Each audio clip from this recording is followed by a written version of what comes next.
mugigobeko isumba byose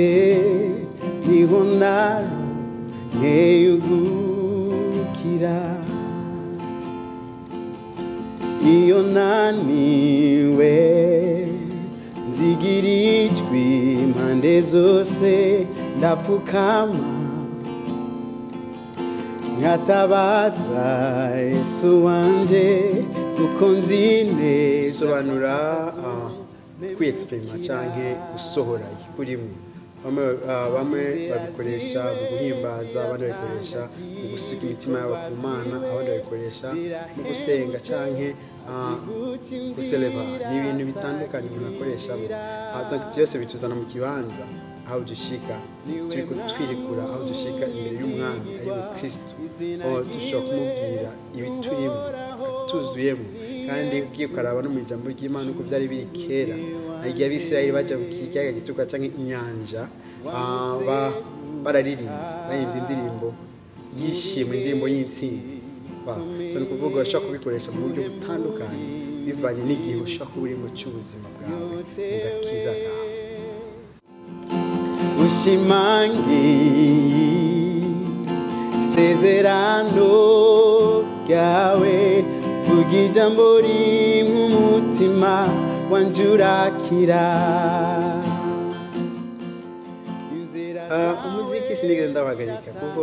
ni passion ni ikintu nkunda kandi nibaza ko nzokora umuziki ubuzima bwanjye bwose ngeze muri Australia umuziki sinahagaritse ahubwo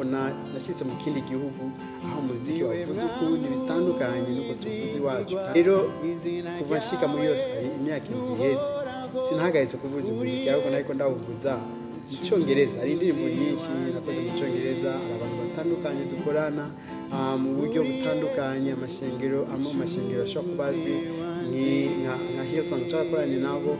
ari nayo ni mashengero twashobora tutazi ariko n'amaorganisation na Bible Society Australia turakorana so no kuvuga byaciye bifata iyindi nzira rero ubu rero ni gihe aho tugaruka iwacu rero tukaba turiko dukorera ahantu hose icyo tukwita gukora international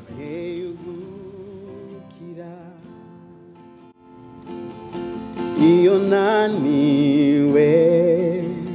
nzigira ijwi impande zose ndapfukama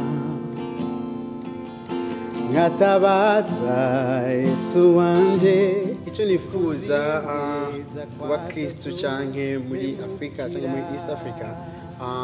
ni uko indirimbo idusubiza ku kibanza kuko yagare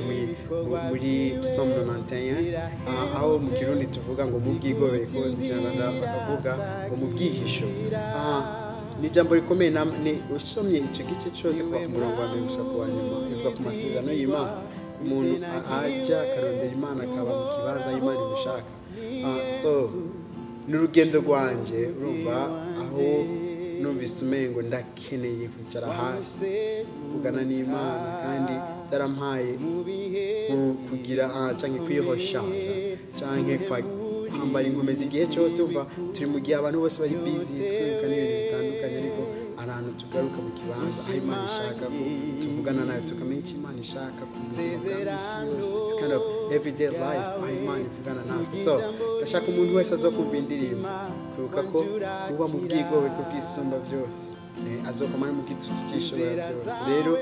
mu byo umuntu ariko acamo byose niwibuke gutabaza Yesu kuko niwe mutabazi kandi akora n'ibirenze ibyo bisaba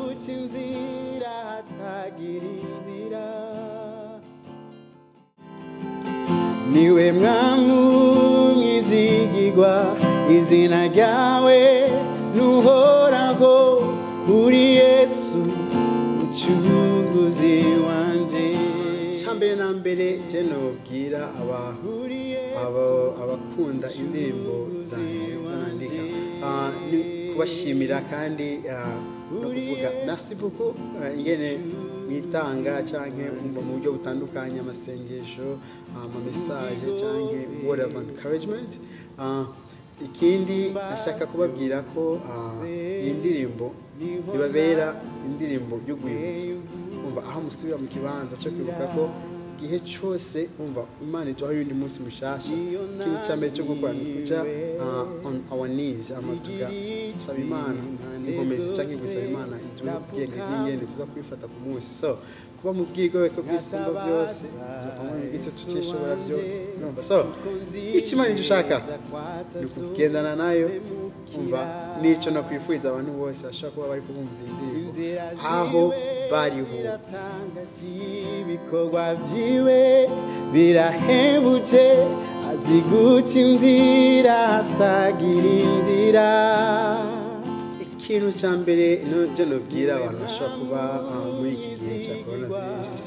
mubonye cyangwa kiri complicated nashaka tubone aka karyo nk'akaryo umva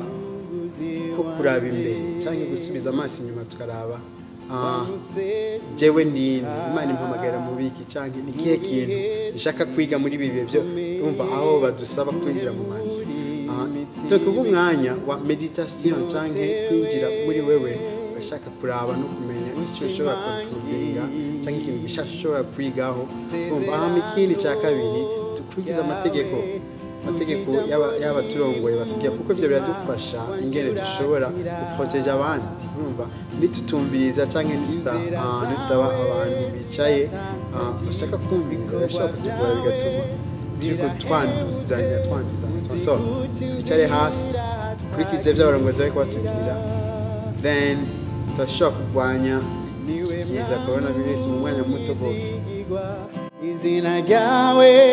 nuhoraho uri Yesu umucunguzi wanje uri Yesu umucunguzi